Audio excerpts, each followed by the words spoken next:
everyone, welcome to this very special episode of Frankly Speaking and joining me today is Mr. Hardeep Puri. Hardeep Puri जी 18 महीने या 2 साल और कायाकल्प हो गई पूरे इस सेंट्रल विस्टा की, इस एवेन्यू की।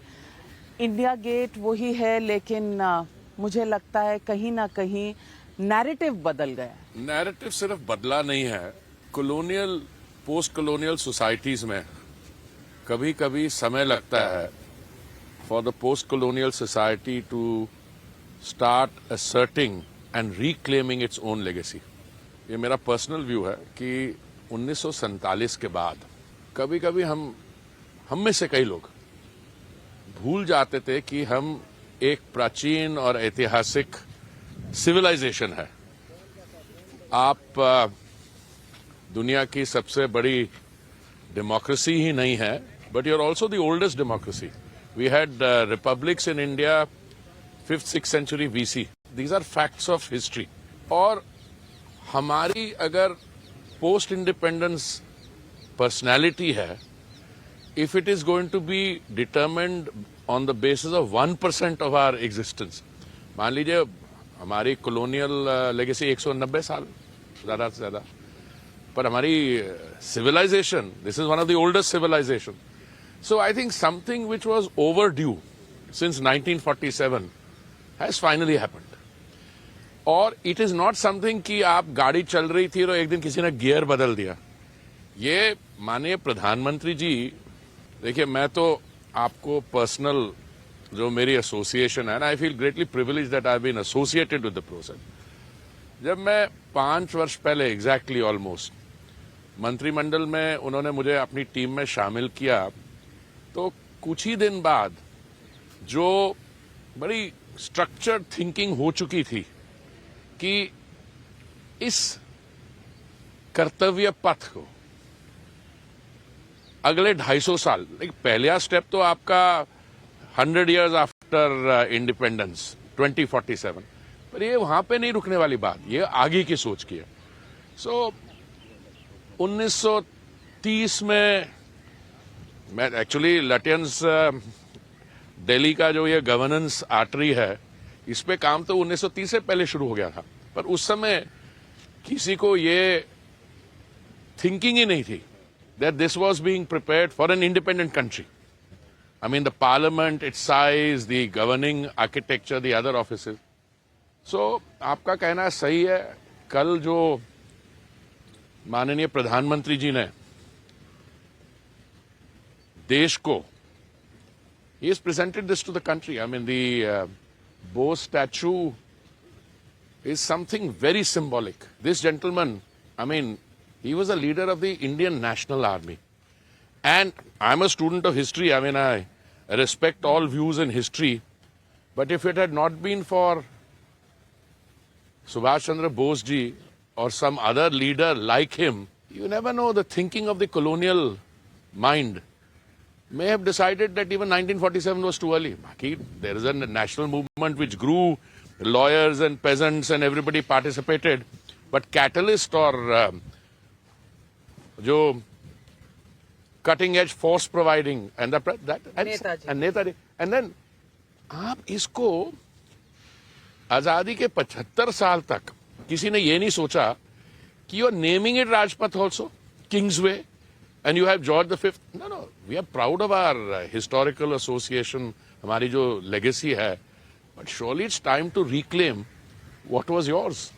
तो आप कह रहे हैं, आपने एक बहुत इंटरेस्टिंग बात कही कि 5 साल पहले जब आप मंत्रिमंडल में आए और ये विभाग आपके पास 5 साल से है, उस वक्त प्रधानमंत्री के माइंड में ये पूरा प्लान था कि ये कर्तव्य पथ बनेगा और इसको एक न्यू लुक देना है। कर्तव्य पथ नाम नहीं था, मुझे तो इसकी जानकारी नहीं थी, और माननीय प्रधानमंत्री जी और जो भी ये सजेशंस आए और जब ये निर्णय लिया गया उसके बारे में मैं कमेंट नहीं कर रहा हूं, पर दुनिया भर में जो मेजर वर्ल्ड कैपिटल्स हैं उनके governance architecture from DC to Australia, I mean I am giving extremes in terms of northern hemisphere and southern hemisphere, Europe के शॉन्जलीजे एटसेट्रा, इतने बड़े नक्शे किसी ने उस पर काम किया होगा, तो मतलब माननीय प्रधानमंत्री जी के कार्यालय से वो नक्शे आए, उस समय बिल्कुल क्लियर नहीं था। उसके बाद इस पे काम शुरू हुआ,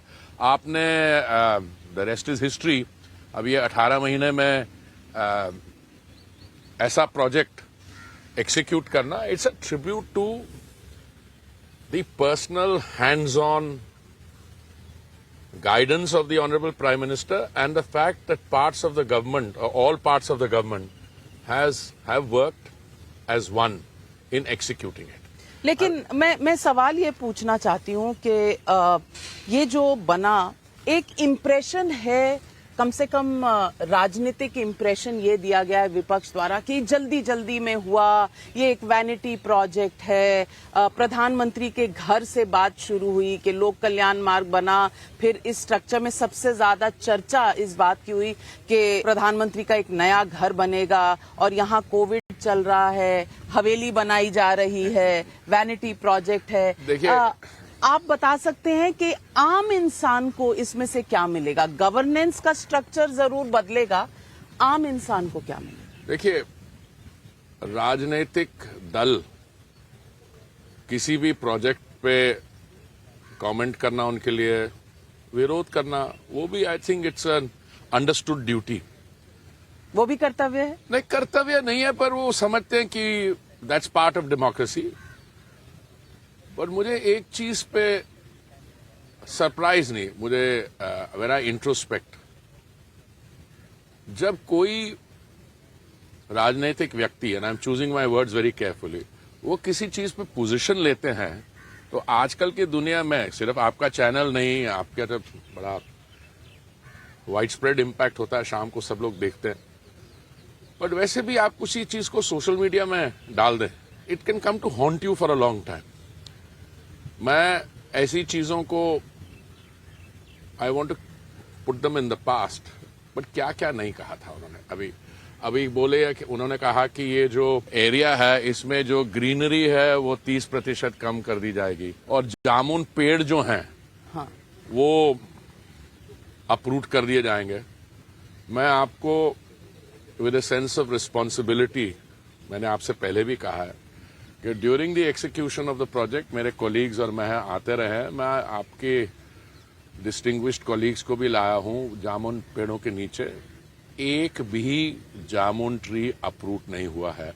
सेंट्रल विस्टा एवेन्यू से, कल ही आपका कोई चैनल दिखा रहा था कि 400 पेड़ जो है अप्रूव होकर मर गए हैं, they did not survive the transplantation. I think not only my colleagues who comprise the political segment, opposition, government, ये तो these are, givens in a democracy.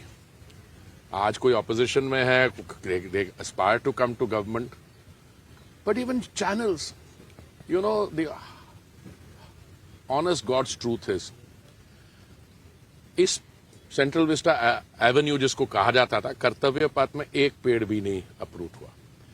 हाँ, कुछ हमारे सेगमेंट्स हैं जहां पे जो नीति है, विच इज दैट अगर आप एक पेड़ को भी ट्रांसप्लांट करेंगे, उसकी जगह 10 पेड़ जो है वृक्ष आप ट्रांसप्लांट करेंगे।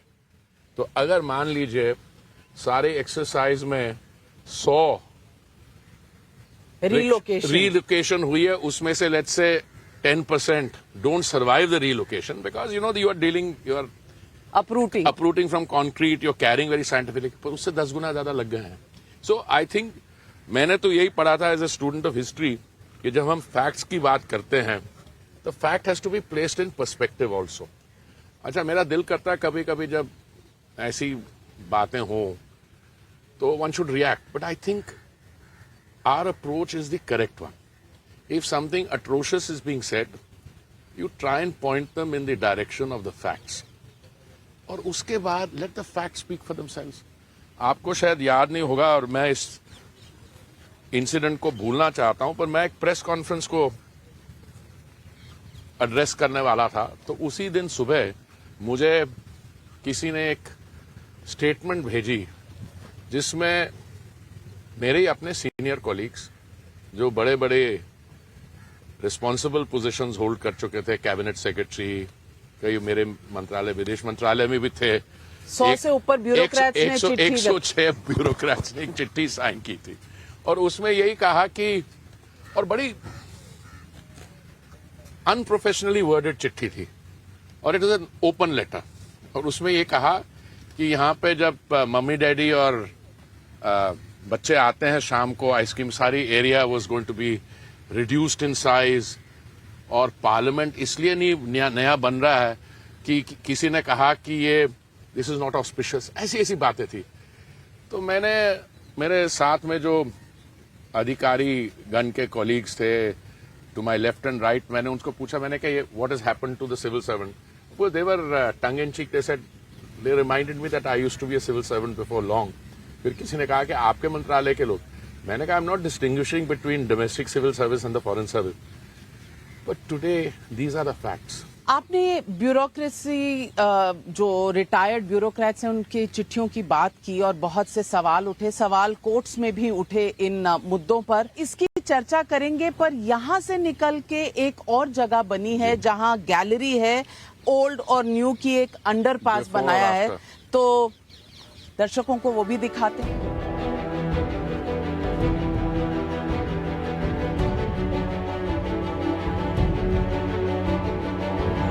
कर्तव्य पथ का नाम हुआ, लेकिन हम बात कर रहे थे कि ब्यूरोक्रेसी ने अपोज किया, कोर्ट में केसेस हुए।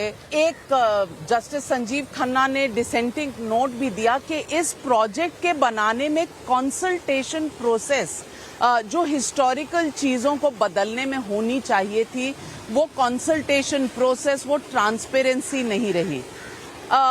और ये कुछ लोग कहते हैं कि प्रधानमंत्री नरेंद्र मोदी का हॉलमार्क स्टाइल है कि वो ठान लेते हैं तो चल देते हैं, कंसल्ट नहीं करते। आपको लगता है कि ये क्रिटिसिज्म वैलिड है? ये पॉपुलर मिसकंसेप्शन नहीं है, कुछ लोग ऐसा नैरेटिव स्प्रेड करने की कोशिश करते हैं। मैं आपको पहली बात बता दूं, ब्यूरोक्रेसी नहीं, रिटायर्ड सिविल सर्वेंट्स। रिटायर्ड, और ये रिटायर्ड सिविल सर्वेंट्स ही नहीं है, ये वो हैं हमारे सीनियर कॉलीग्स जो may be post retirement they have not received the acknowledgement of their contribution और अपनी रेलेवेंस सीख कर रहे हैं। अब सारे 106 उनको पोस्ट रिटायरमेंट जॉब नहीं मिली है, कईयों को जॉब भी मिली है, पर वो दस्तखत करने से पहले ज्यादा उन्होंने ध्यान नहीं दिया कि किस चीज पे दस्तखत करें। एक पॉपुलर भेड़चाल होती है कि ये बड़ी चीज खराब है, इसमें ग्रीनरी कम हो जाएगी। आपको अगर डाउट से चेक कर लो कि ग्रीनरी कम होगी या नहीं होगी। जहां तक कंसल्टेटिव प्रोसेस की बात है, and I can say this with a sense of full responsibility, हर एक प्रोजेक्ट को स्टेक होल्डर्स के सामने रखा जाता है। अब स्टेक होल्डर कंसल्टेशन का मतलब ये नहीं है कि यदि आप मेन स्ट्रीम जो प्रपोजल है उससे अग्री नहीं करते तो आपकी बात मानी जाए। Architects, town planners, social and environmental activists, ultimately design competition हुई थी। डिजाइन कंपटीशन के दौरान देश भर की जो कंपनीज हैं उन्होंने हिस्सा लिया था, एक जूरी बनी थी। ये पूरी तरह से आत्मनिर्भर है? नहीं, तो मैं आत्मनिर्भर क्या, हमने मेक इन इंडिया ऐसा है। मैं एक बताता हूँ आपको, जब हमने कुछ डिजाइन कंपटीशन की थी उस समय ये भी थिंकिंग थी, और हमने we opened it for companies outside India. मैंने they can come with designs, ये तो इट्स टोटली आत्मनिर्भर। पर my submission to you Navika ji is simple. अब एक चीज ओपन कंपटीशन से विद अ जूरी हुई है, सारे जो डिजाइन्स हैं they are in the public domain. अच्छा, ये तो हो गया ओवरऑल प्रोजेक्ट ये के पानी भी बदला गया है पूरा। देखिए ऐसा है, ये साफ सफाई पहले तो हरी काई सी ऐसा है, इसको मेंटेन करना पड़ेगा। अभी बहुत इनोवेटिव तरीके से टेक्निक्स है एटसेट्रा। और जो पहला वो बना था वो it goes back more than 100 years, so let us make allowance for that. और उसकी जो डिटीरियोरेशन हुई है वो बिफोर और आफ्टर की जो तस्वीरें हैं उससे जाहिर होती है। बट मैं आपको I want to complete this point even at the risk of belabouring it. कई ऐसे लोग थे जिनका डिजाइन नहीं एक्सेप्ट हुआ, they also felt that they had a better design. It's not for us. The government didn't go it. There's an independent judiciary which selected the design. The naming, ये निर्णय कर्तव्यपात, ये चीफ एग्जीक्यूटिव और सरकारी decision है. That there was suggestions who came in. Even this suggestion, as we will know in the next few days, कई suggestions थे उस समय. और ये suggestions जो था, I think it's a brilliant choice. क्यों? देखिए, अगर colonial period में ये प्रोजेक्ट पहला बनाया गया, उसका नाम किंग्स पाथ, राजपथ रखा गया. It was an ode to King George V. अब 75 वर्ष के बाद, it's not just a symbolic thing. The nature of governance has change. प्रधानमंत्री, प्रधान सेवक, अगर आप इसको, any state is defined by the compact of a citizen's rights and duties, and the governing philosophy कि आप यहाँ पे not as a seat for the execution of power, that is one part of it. A democratic elected government also has to govern, but what are the duties of that government to its citizens? And duties of citizens भी हैं. I'm coming. First, a duty of government to its citizens, and this citizens' duties towards obligations to the government. मैं बताता हूँ. Look at the government's duties. This project has been executed during the 2 waves of the pandemic. Okay? बहुत उसमें लोगों ने कोशिश की कि किसी तरीके से काम रुक जाए. मैंने एक कमेंट किया था. मैंने कहा दिल्ली में कई इंफ्रास्ट्रक्चर प्रोजेक्ट्स पे साइमल्टेनियसली काम हो रहा था. Why did my friends, some of my close friends, want work on this one stopped? अच्छा, कल आपके चैनल पे कोई क्योंकि लोग कह रहे थे कि ऑक्सीजन देना चाहिए था, दवाइयां देनी चाहिए थी, हॉस्पिटल इंफ्रास्ट्रक्चर होना चाहिए था, और आप 20,000 करोड़ खर्च कर रहे थे वैनिटी प्रोजेक्ट पे. पहले तो 20,000 करोड़ और वैनिटी प्रोजेक्ट में मैं 1 मिनट में आता हूं. इसी महामारी के दौरान जब ये प्रोजेक्ट एक्सिक्यूट हो रहा था, 200 करोड़ से अधिक, 211 crore if my figure is correct, से अधिक वैक्सीन डोजेस डिस्ट्रीब्यूट की गई. 800 करोड़ से अधिक हमारे भाइयों और बहनों को दिन का 3 समय का ड्राई राशंस दिया गया. जब महामारी reared its ugly head, health infrastructure हमारा कैसा था? I was civil aviation minister. 1500 ton हमने मेडिकल इक्विपमेंट जो है बाहरले देशों से इंपोर्ट की. 942 टन हमने डोमेस्टिकली डिस्ट्रीब्यूट की. That was the state acting. Now the individuals also. अब देखिए, अगर ये कर्तव्य पथ, नाउ आई थिंक जब माननीय प्रधानमंत्री जी कह रहे हैं कि सारा देश इस कल शाम के प्रोग्राम के साथ जुड़ा हुआ है, he was putting it only very mildly. I know because I get feedback also as the line minister. There is a widespread acceptance कि the citizens' duty towards society, it's not towards the government which is in power. अब ये vanity project पे आता हूँ. किसी एक भी project पे किसी व्यक्ति का नाम है? Contrast that to what was happening in the past. Somebody said, जहां पे मैं रहता हूं, अगर मैं वहां से जाऊं एयरपोर्ट की तरफ, तो what all do I encounter? Name of one university, name of X, Y, Z, 6 things आप named कह रहे after हैं one गांधी family. परिवार, गांधी नेहरू परिवार. मैंने नहीं कहा, आपने कहा, बट हमारे यहाँ. आप कहने से शर्मा रहे हैं. मैं शर्मा नहीं रहा हूं. मैं don't want to make a political point. हमारे यहाँ जो सफल, बहुत हाईली सक्सेसफुल प्रधानमंत्री आवास योजना है, उसका नाम है प्रधानमंत्री आवास योजना. जो म्यूजियम बना गया है वो प्राइम मिनिस्टर्स म्यूजियम है, किसी एक व्यक्ति का नाम नहीं है. आयुष्मान भारत. आयुष्मान भारत. तो पहले क्या था? Jawaharlal Nehru urban renewal mission. Rajiv Gandhi XYZ योजना। तो वैनिटी की बात कौन कर रहा है और किस पीरियड के बारे कर रहा है, इस पे as I said the jury is out, और बड़ी जल्दी these facts which are documented will sink into the people's conscience. But coming back to खर्चा, नविका जी मैं भी सुन रहा हूँ इसका 20,000 करोड़ होगा, ये होगा। मैं आपको एक छोटा सा स्टेटिस्टिक देखता हूँ, my colleagues are here somewhere.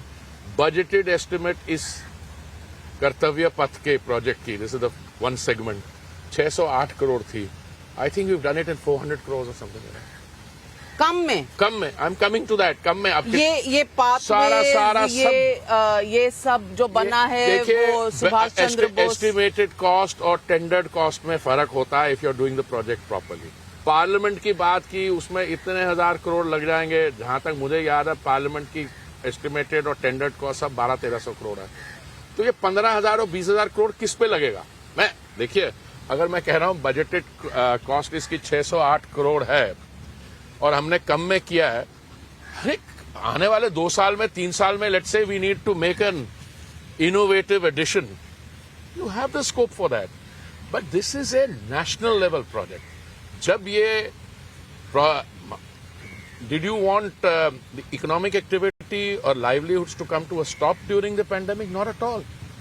Fundamental choice था बिटवीन कितने श्रमिक जिनको प्रधानमंत्री ने कल संबोधित मैं भी किया आपको ये था। बताता हूँ, मुझे बड़ी खुशी हुई बिकॉज देखिए काम उन्होंने किया, आपने उनको एक्नॉलेज किया। अब 4,500 को तो ला नहीं सकते थे क्योंकि because of the solemnity of the occasion and the context, no we could have collected 20,000 people here, but that's not what would have been appropriate. कोई 4,100 लोग थे शायद ऑन एन एवरेज जिन्होंने काम किया। कल उनमें से, उन्हीं के बीच में से people were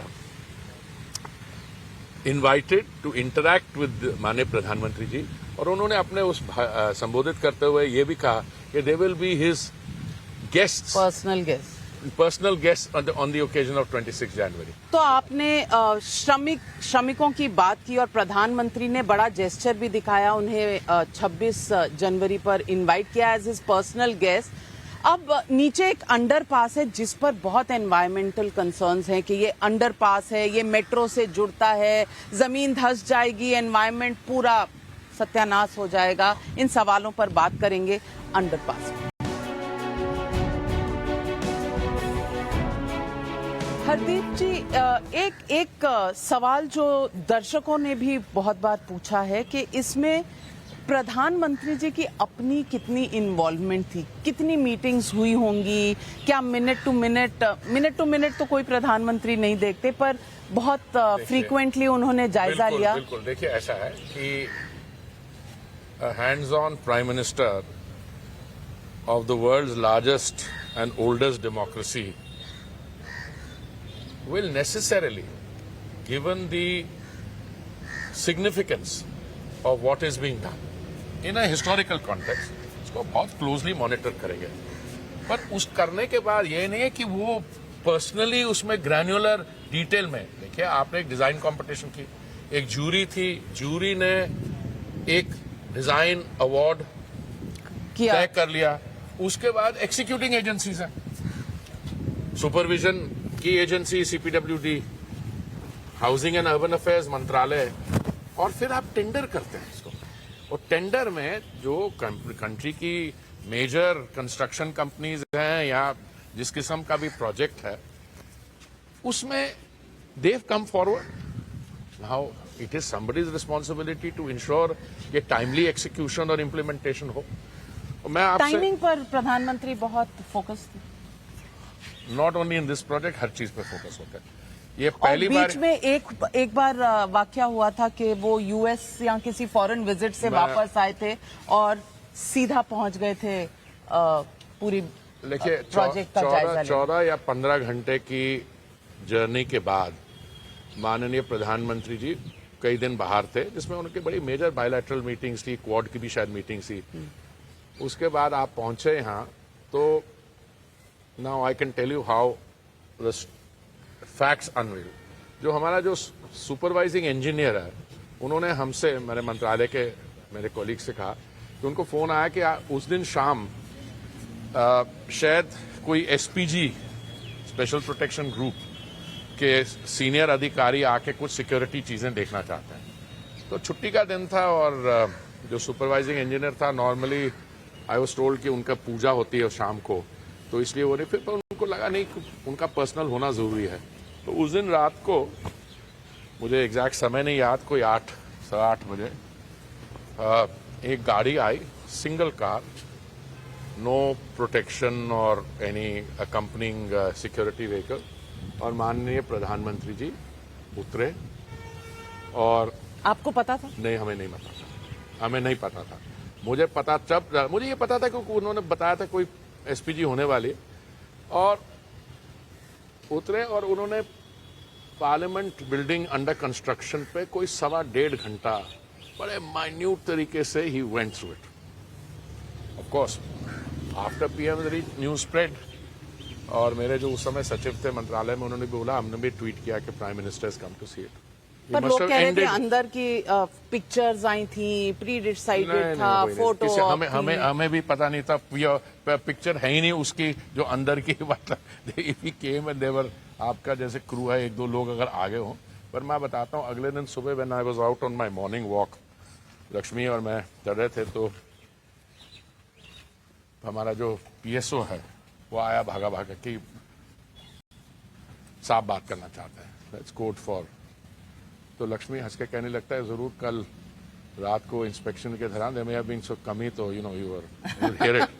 so you know what my reaction was, मैंने कहा whatever is the was happened और was witnessed during the visit, अगर कोई ऐसी अर्जेंट उस चीज पे बात होती, he would not have waited till the morning, you would have got the call at night. This is the level of the man's personal attention to detail, the broad level. I mean, he's not going to say कि इसको ये क्या, once a design is approved, that's it. But coming back to बताइए, आप pressure में थे as a minister of the Modi सरकार, आप प्रेशर में थे? प्रेशर क्या होता है? अच्छा, अब प्रेशर का मैं बताता हूं। Pressure not in the way you understand the pressure, that you be asked to do something. एक टाइमलाइन एक्सेप्ट हुई है, और वो टाइमलाइन जो है happen to fall during the 2 phases of the pandemic. तो you had to deal with challenges in the court, challenges from environmentalists, PILs. So there is a concern, but that is not only this, the other ministries. Civil aviation में जब था 2 साल were not easy. But coming to this, there is a great deal of satisfaction that everybody, all parts of the government, whether it's culture ministry, हम हैं या कोई environmental ministry, they are all working to a plan with given timelines. You do your best. In 1 or 2 cases, factors are beyond their control. I remember कि in this project, मुझे एक दिन मेरे colleagues के साथ जब मैं review meeting कर रहा था, तो उन्होंने कहा कि कुछ प्रॉब्लम हो रही है, कोटा से stone is not coming. It's not coming. During the pandemic, the transportation was also not easy. So these were issues which a lot of very good professionals. ये पूरा रिफर्बिशमेंट का प्लान है जी, और ये अंडरपास जहां हम खड़े हुए हैं जी। अब यहाँ जो एक्स्ट्रा पार्किंग वगैरह की बात है, वो आप देखिएगा इसमें, if you, I would recommend we start from there because that is the historical. Okay. This is the overall plan with the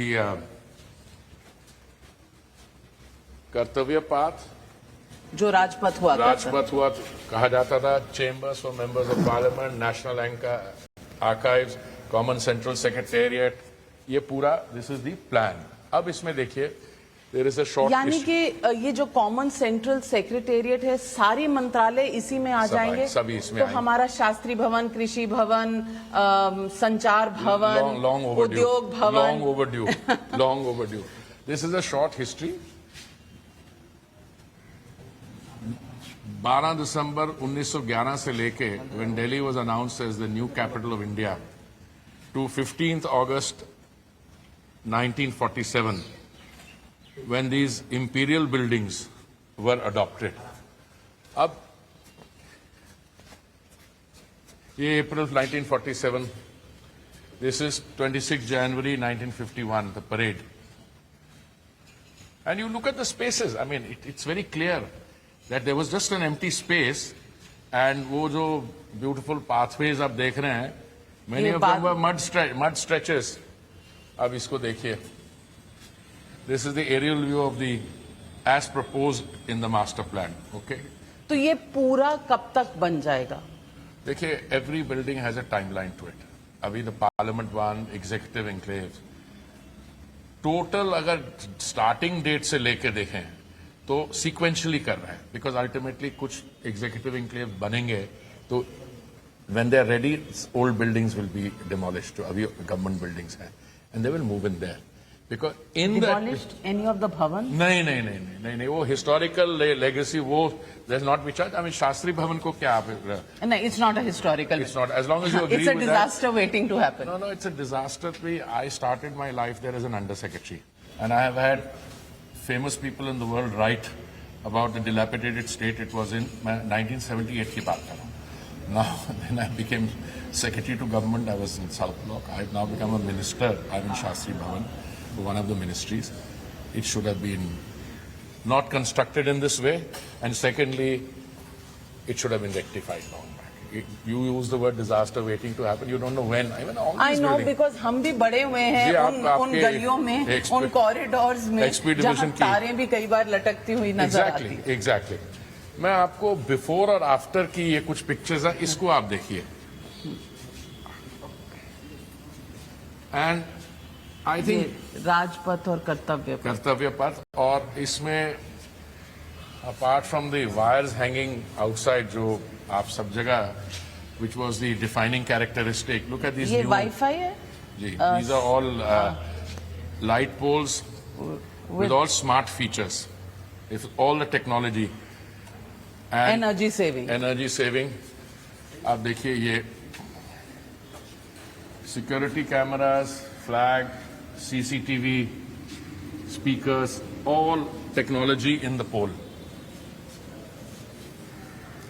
Again, this is the state of the before and after. तो यहाँ ice cream वाले जो खड़े होते थे वो अब इस पे हों? प्रॉपर वेंडिंग जोन्स होंगी, 7 या 8 जो है वो, and they will come into effect straight away. We are only waiting for the structures put up for yesterday's event to be dismantled. अच्छा, हर साल क्या होता था, 26 जनवरी के दौरान आप नई कुर्सियां लगाते थे. Now we have standardised it. We bought the acquired the seats and with minimal dislocation. अब देखिए ये, हाँ, हर बार पोल डाले जाते थे. It's all now going to be in. उसकी प्रोविजंस इसमें बनाई हुई हैं. Exactly. और ये इस तरह का लगेगा. Exactly. ये ऑलरेडी तैयार हो चुके हैं. Everything. Amphitheater is ready. अच्छा, ये वॉकवेज हैं जो ऊपर से कैनाल्स के जाएंगे. परमानेंट ब्रिजेस और जाली जो है carved in red sandstone, clean canal water, non slippery red granite.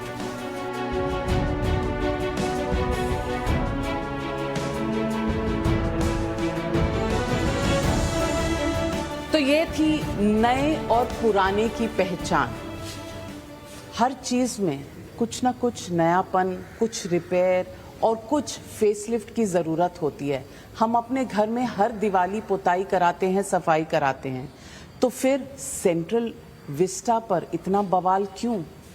बात करेंगे अब विजय चौक पे जाके वो जो शेर का जो एम्ब्लेम है उस पर. आप पहले से ही हंस रहे हैं हरदीप. लोग जो कहते हैं उस शेर के बारे में कोशिश की तो मैं उस समय भी कहता था सारनाथ का जो हमारा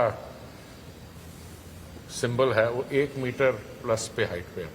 अगर उसी को आप 300 मीटर ऊपर ले जाएं तो पहले तो won't be visible, so you have to scaling up. अब स्केलिंग अप के दौरान कहते हैं beauty lies in the eyes of the beholder. एक बिनाइन शेर, और दूसरा शेर is not a domesticated pet that you do that. शेर is a national emblem पे भी है. नहीं, लोग ये भी कहते हैं, शायद आपने नहीं सुना होगा, हरदीप सिंह. अच्छा, तो ये सिंह ज्यादा हो गया उसमें. ये बात करेंगे. विजय चौक पर। चलिए। कि, हम अब आ गए हैं उन फेमस शेरों के मुंह के पास। ये जो नेशनल एम्बलम है, और इस पर बहुत चर्चा, बहुत विवाद हुआ था कि आपने बदल दिया इसको भी। जो नेशनल एम्बलम है उसके शेरों का मुंह बंद था, इनका खुला है, दांत दिख रहे हैं। क्या ये बीजेपी की आइडियोलॉजी, फितरत इन शेरों में नजर आ रही है? जिस तरह से आपका 8 साल का कार्यकाल आपकी सरकार का रहा है, वो शेरों के मुंह में आ गया है। लोग ऐसा कहते हैं। उस समय भी मुझे ये जो निंदा की जा रही थी या कोशिश की जा रही थी, उस समय भी मेरे को ज्यादा समझ नहीं आया कि क्या कहना चाह रहे हैं। देखिए, क्या कह रहे हैं कि हमने कोई डोमेस्टिकेटेड पेट को एंग्री एम्बलम बना दिया। देखिए, सारनाथ का जो लायन है, that is 1 metre tall and it's at ground height, roughly. This one is on top of the Parliament building, जिसकी हाइट है 33 मीटर, और Sarnath lion is 1 metre, this one is 7 और 8 मीटर। आप किसी पिक्चर को स्केल अप कर दीजिए, अगर उतना मुंह इतना खुला होगा तो ज्यादा 7 कर वो खुला होगा। उसमें से if you can, it's only an issue of scale. पर इसमें बात यह है कि जितनी जल्दी कंट्रोवर्सी पैदा करने की कोशिश की, जितनी जल्द में, उतने it goes away. It's like the jamun trees here, कि सारे उखाड़े गए जामुन ट्री। तो मैंने कई बार आपके कॉलीग्स को लेके गया हूं, मैंने कहा यार ये jamun tree it's in full bloom. तो ऐसा है कि credibility of the critic, sarkar is held to a very high standard of credibility, because हमारे में से कोई स्टेटमेंट अगर थोड़ी सी आउट ऑफ द ऑर्डिनरी लगे, हमें सफाई पेश करनी पड़ती है, specially in projects like this. But the time has come when I think the janata will also question the credibility of the critic. Why, who is making the criticism? अच्छा, I mean this happens in all spheres. I mean I have a daily this thing. मैं as a young diplomat, I was posted in Tokyo, तो Netaji ashes are interred at the Renkoji temple. तो हर साल जो उनकी Gaimusho foreign office का India desk officer में जाया करते थे to thank the priest for caring for the ashes. तो अभी मेरी काफी ट्रोलिंग हुई कि किस किस्म का मंत्री है, Netaji is very much alive, और एशेज की बात कर रहे हैं। अब देखो को स्टैचू कैसे बना दिया, नेताजी इज अलाइव। देखिए, the credibility of the critic. Students of history हमसे ये कहा जाता था कि आप पहले पढ़िए कि वो इतिहास लिख कौन रहा है, who is trying to put a narrative. तो वहां से पॉलिटिकल मोटिवेशन पता लग जाती है। पर इसमें मुझे लगता है कोई पॉलिटिक्स की बात नहीं है। जो क्रिटिक्स हैं वो अपनी क्रेडिबिलिटी को देखें, तो आई थिंक समझ आ जाएगी और कुछ कहने की जरूरत नहीं होगी। और ये जो पार्लियामेंट के सामने नया पार्लियामेंट बन रहा है, इस पर भी बहुत ऑब्जेक्शंस थे, पर सबसे बड़ा जो ऑब्जेक्शन आया वो ममता जी से आया कल। थोड़ा छोटा दिल नहीं दिखाया कि एक दिन पहले आपने उन्हें नेताजी सुभाष चंद्र बोस के अनावरण पे बुलाया? एक दिन पहले, ऐसा उनका बयान है। देखिए, मैं बहुत, she is a very tall leader, she is a leader, she is the chief minister of a state. I don't want to comment on that. Netaji was a national leader, okay? Indian National Army. Genuine respect. और आप जो भी state में करना चाहे, आधे घंटे पहले भी इनविटेशन अगर आए, मान लीजिए, I don't know what the facts are, I mean you don't need an invitation to celebrate Netaji. After all, this is not an occasion where a parochial view has to be taken or a state view. Netaji was fighting for India, his concept of India and India's freedom. तो अभी for one state government to say, there were many people sitting there. जब मैं उनको मिला कल शाम को, मैंने आपसे बोला बहुत खुशी हुई इसी से, नहीं हम इतने खुश हैं, we couldn't resist. अगर आते यहाँ पे क्या कोई चीफ मिनिस्टर और आने पहले भी बुलाया जा सकता था, कॉन्स्टिट्यूशनल पोजीशन है और आप होस्ट, आप पंजाबी हैं ना। जब अच्छा कोई हमारे फैमिलीज में कोई शादी होती है तो कुछ तो रिश्तेदार रुस जाते हैं ना, थोड़ा सा ये वो हमें ये गीला विला करना I don't think is befitting an occasion like this. बाकी I don't know, I don't know how what happened और what ever happened, but I think what stands out is the Honorable Prime Minister has gone out of his way. It's gone out of his way. Dekhiye, there used to be a demand for Netaji Memorial, Netaji this thing. I mean, what more can you do than the pride of place in what used to be called the King's Path or Rajpath, and where George V was, you had a this thing, you put Netaji there. एक story ऐसी भी है कि नरसिम्हा राव जी के समय में बात चली थी कि उस ग्रैंड कैनोपी के नीचे महात्मा गांधी का स्टैचू लगे, पर वो चर्चा आगे बढ़ी नहीं. गांधी के बारे में नहीं सोचा, नेताजी सुभाष चंद्र बोस के बारे में सोचा वहां पर स्टैचू. इसमें कोई पॉलिटिकल ऑब्जेक्टिव था? क्योंकि आपको बंगाल जाना है. नहीं, बंगाल में हम थे, हम बंगाल में जाएंगे, that's not the issue. I think Bapuji's contribution is of a different kind. It's even larger. And whether you would want to put the apostle of peace and non-violence there under a canopy made by the, by the Raj, I'm not so sure. That would have been an idea. And Narasimha Rao ji's time, I was a young joint secretary. I don't know what, I would not have been privy to it. But I think Netaji's is a befitting choice for many reasons. He's the one who actually called for raising arms. And in a place when you are redefining the colonial legacy, Gandhi was a more ahimsa, etc. So I think Netaji is very well there.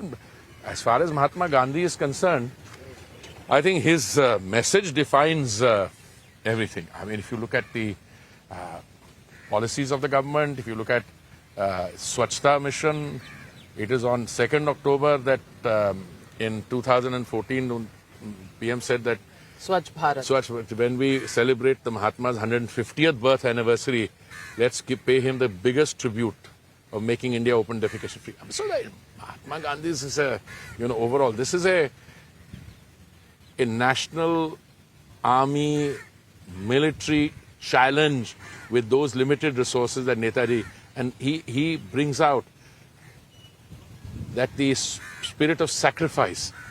And that's also, तो it's a different. ये military है, war memorial है, India gate पे अमर जवान ज्योति और सब soldiers के नाम हैं, तो वहाँ नेताजी बेहतर है. हाँ, एग्जैक्टली. अगर आप मान लीजिए महात्मा गांधी जी के वहाँ पे कर देते वॉर मेमोरियल पे, what kind of a controversy they would have started then. So I mean, this would have been amounted to. पर आपने सोचा था ये इस पर कोई चर्चा हुई थी और कंट्रोवर्सी से डर गए आप? नहीं, this is beyond my pay grade. पर जिसने भी सोचा होगा वो सही सोचा था. That's all I can tell you. ये पार्लियामेंट की जो बिल्डिंग है, इसे विंटर सेशन यहाँ पे होगा.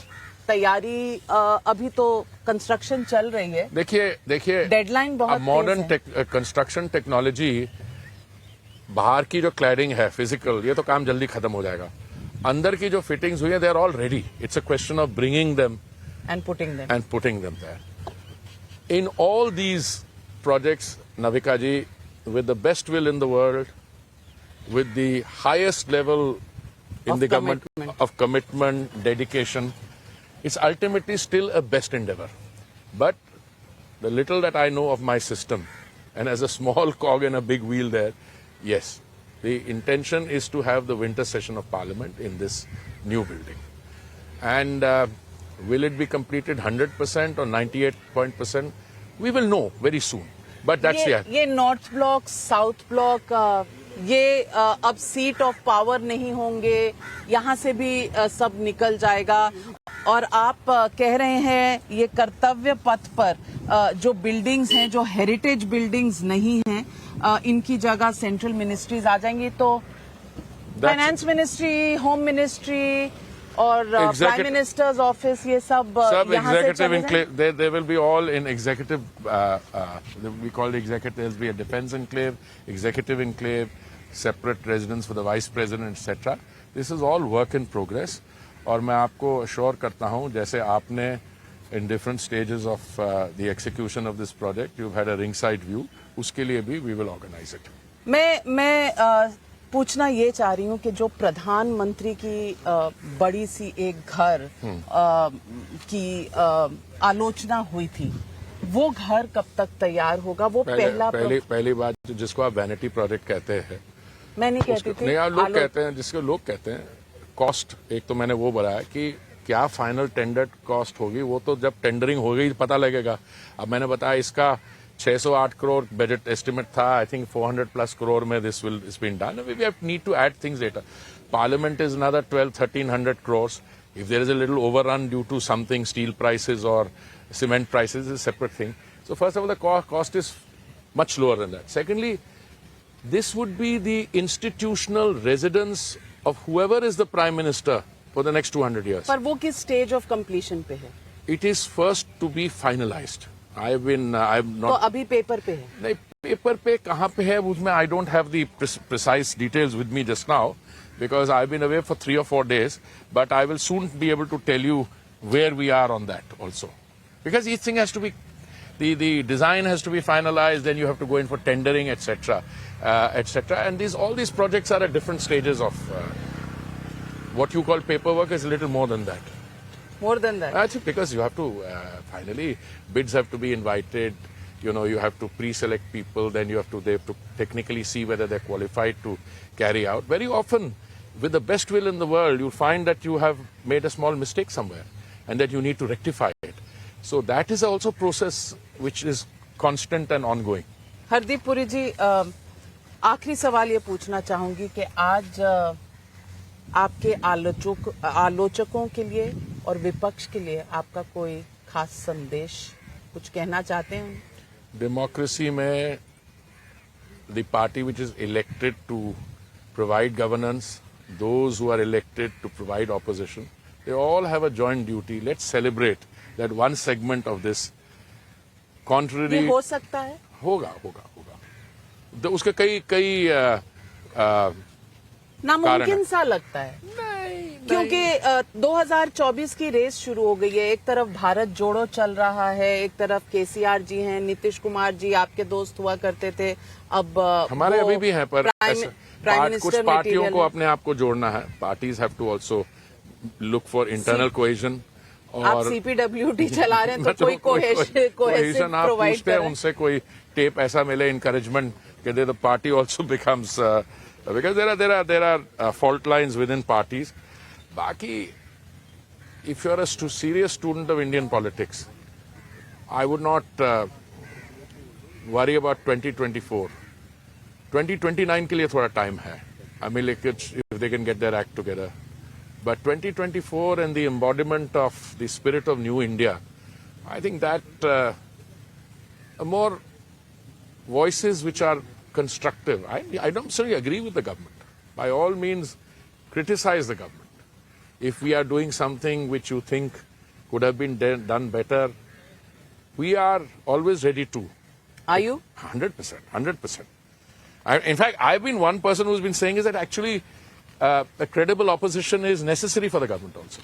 So we are at the cusp of the old, the new and Kartavya Path and all the buildings which will come up. Is it just a name or is it an attempt to change the thought process, the narrative? It's not an attempt to change. It's a long overdue reclaiming of what is truly our legacy. कर्तव्य की चिंता करो, राजपाट अब खत्म। नहीं, राज तो अंग्रेजों का वो 190 साल था, कम से कम अपनी जो charter of rights and duties है उस पे हम लौट आए, and I think it has been accepted overwhelmingly. I go by what the distinguished members of the Fourth Estate say, what TV, print media. I think there's no doubt on that. Hardeep Puri ji, हमारे साथ बात करने का और पूरा central Vista हमारे दर्शकों को पर्सनली दिखाने के लिए आपका बहुत बहुत धन्यवाद। नमस्कार, सत श्री अकाल, thank you very much. Thank you.